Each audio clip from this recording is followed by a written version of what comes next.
Hi guys, it's tilldeathinfo.com. It's Dr. Ross. Right.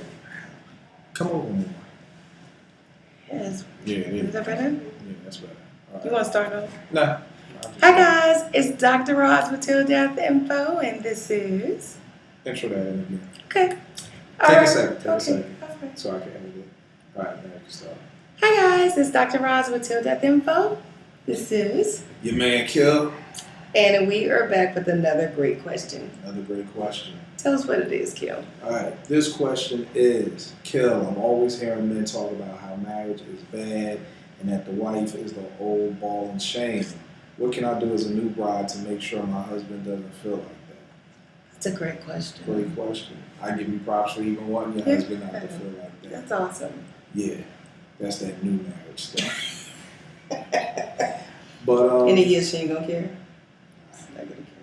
no, no, I'm just joking. I did. I told you. You guys, you heard me. I freaked out in the grocery store. I know, but that was the first year. Yeah, that was the first time. I freaked out. Yeah. You're right. I would say, I think the whole ball and chain thing, it's just a situation where I think you just gotta know your husband. You gotta know what he enjoys, and you've gotta, almost make it whatever he enjoys. Make sure he's getting that. So if you know he enjoys watching football, like you said, Frank does. Make his Sundays an easy, relaxing day. Mm-hmm. You know what I'm saying? I think most men can kind of feel like, oh, I'm trying to watch the game, and you're trying to have a conversation with me. Like, that doesn't make sense to us. And, I know the women, it's like, I don't care what's on TV. I got something on my mind, but I think it's one of those situations where that's where I feel like we both get selfish, men and women, but I feel like that's where a lot of times when women become selfish, and it's a situation of, I want to talk about it right now. So we're going to talk about it right now. And it's a situation. What if it's not even talking about something? What if it's like, I want to do something? Okay.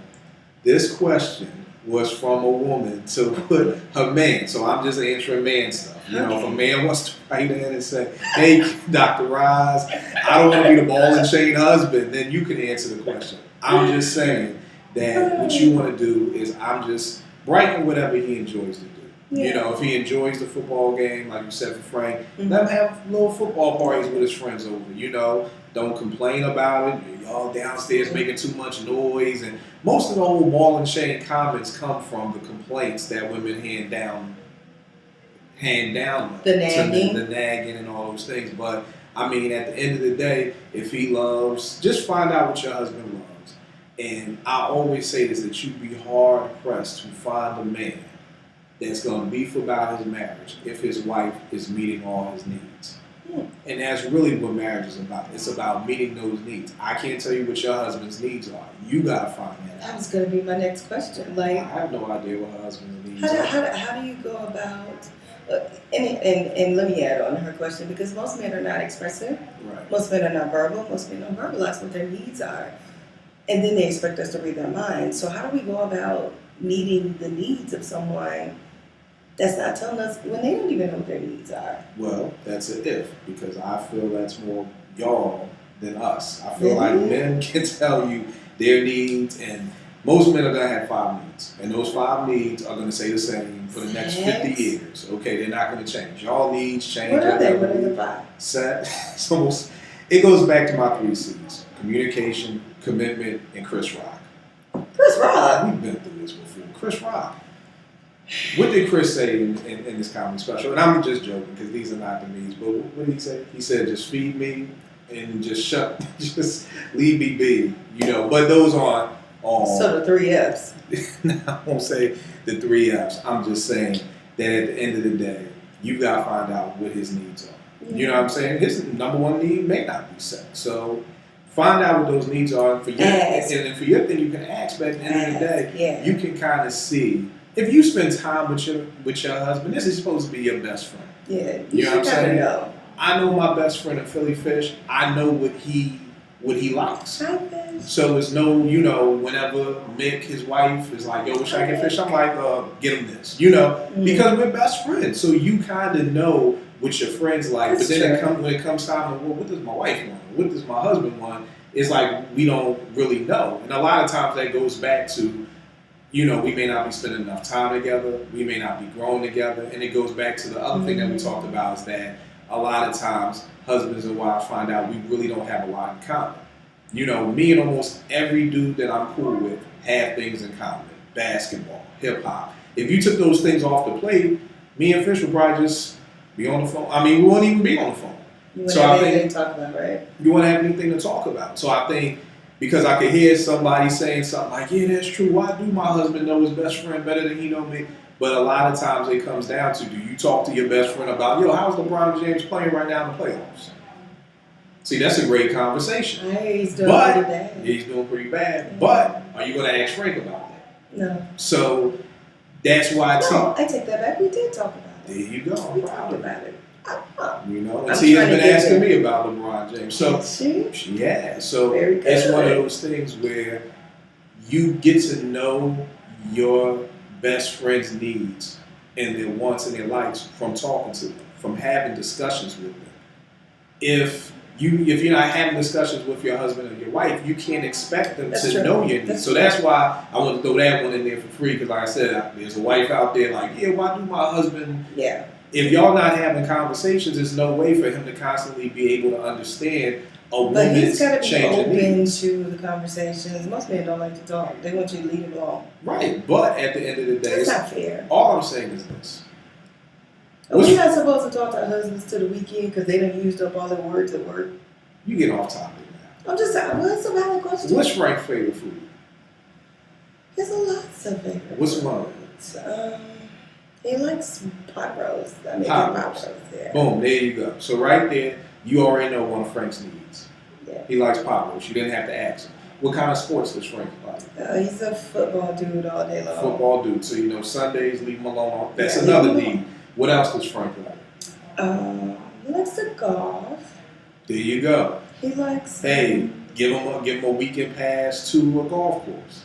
He likes UFC fighting, but I happen to like that as well. Well, there you go. Yeah. See, a lot of the times you don't have, even if your man don't want to talk, you know his needs. You just gotta. It's the same. It's the same thing that women will tell men. You know my needs. Just think about it. Yeah. And I think we just get so incredibly lazy in marriage. We don't even want to think. Yeah, it's like, why don't you? But it's really, when you really look at it, it's kind of common sense. I know it's about Frank. He's really into comic books. Yeah, he's into that. The Green Lanterns. And the X-Men. He loves all so that. At the end of the day, there's still a whole rack of things that you can do. And I'm not so into that, but I will go watch the movies with them because it excites his soul. So. But there you go. But at the end of the day, you can find out what a lot of your husband's needs are.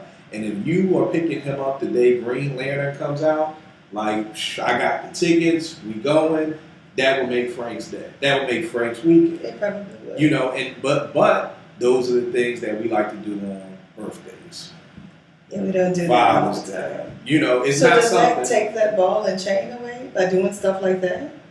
I would assume so. I mean, she was talking about that, and she was like, "When have I ever told you no about something?" And I had to start racking my brain. I'm like, maybe you ain't that bad. Yeah. And I think sometimes maybe you just assume that it's just worse than what it is, and because we've been brainwashed that women are the old ball and chain. But some of y'all are. Let's be real. Like, let's just be honest. And some of you guys are too. Yeah, we can be a ball and chain. I don't think we care. But at the end of the day, all I'm saying is find out your man's needs. Yeah.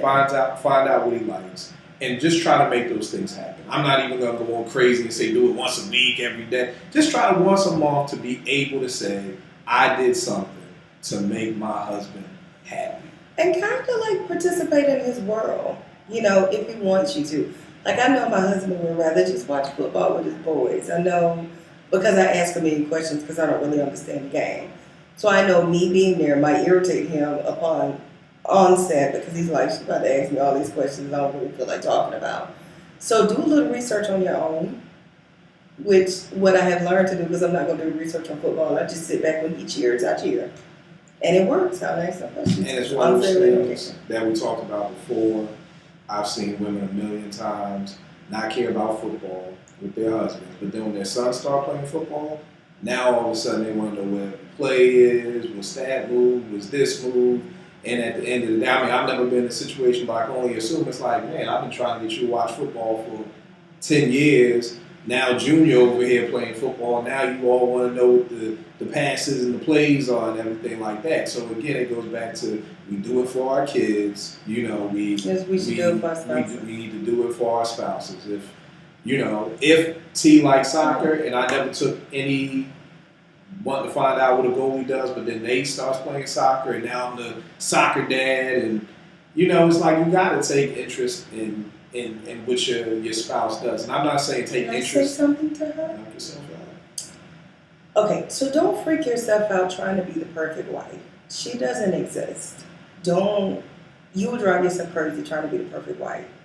Just do what you can and then ask what you can do better. But don't kill yourself by trying to do what Emily Post says is the perfect thing to do. Because that's really unfair to you. It really is unfair to you. And I'm saying that because I told you guys about the story about me breaking down in the grocery store. So don't kill yourself trying to be the perfect wife. Just build. He's already fallen in love with you. He's already asked for your hand in marriage. Just be who you've been. Yeah, but I like the question because how can I stay this way? Because most women, yeah, he got you, he fell in love with you, but then we fall out of love with y'all.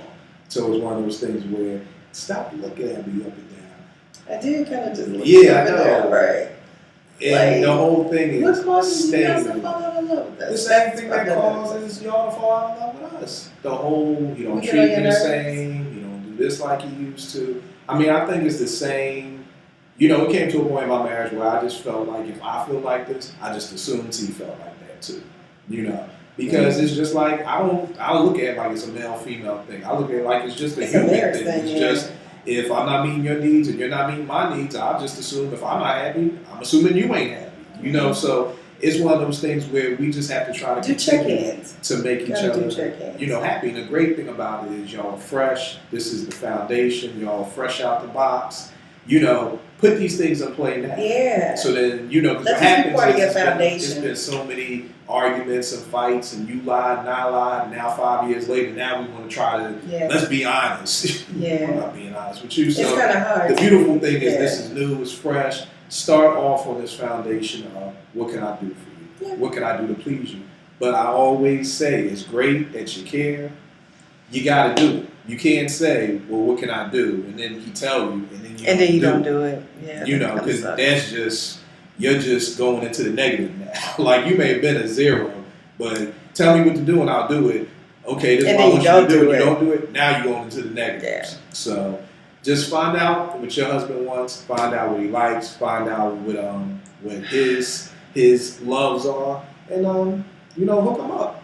Good luck to you guys. Hook him up. Very happy that you asked that question. Let us know how it all works out. And let him know too, you need to be checking me for my needs too. Yeah. Don't just, I'm proud of you for being like, okay, I want to be the ball and chain wife, but then I want you to be the person who's giving 100%. And you're not getting your ain't needs getting met. nothing back. That's unfair. So Yeah. definitely make sure that you had that conversation with him, like, okay, now these are some of my needs, these are some of my wants. And at the end of the day, I think when two people are, because it's what we're called to do, we're called to care To meet each other's for our needs. spouse and meet their needs. So at the end of the day, if you're meeting his needs and he's meeting your needs, I think that's what starts to make it easy. And that's Yeah. what starts to make it fun, because it's like you get to a point where you're like, I almost enjoy pleasing him more than I even. It's kind of like how Christmas is supposed to be. How Christmas is How you get supposed a to be kid. about giving and not about getting. Can I tell you who does that well? Who's that? My mother. It's 4 of us, 4 girls, and she gets a kick out of giving us. I have never seen someone be so joyous about giving gifts and seeing the expressions on our face. And we love Christmas because And of see, her and my dad. That's My what dad, marriage is supposed to be about. Yeah. Where you're like, I don't even want a present. No, here, take no. Let me give to you. No, let me give to you. That's what marriage is supposed to be about. Half of them ain't that. We don't do that. But, that's what we're supposed to be striving for. So great question. Make sure your husband's checking for your needs too, so you ain't out in the cold.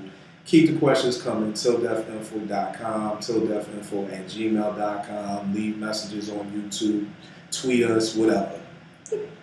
That's Keep it Till, locked. and I'm Dr. Ross. Ross.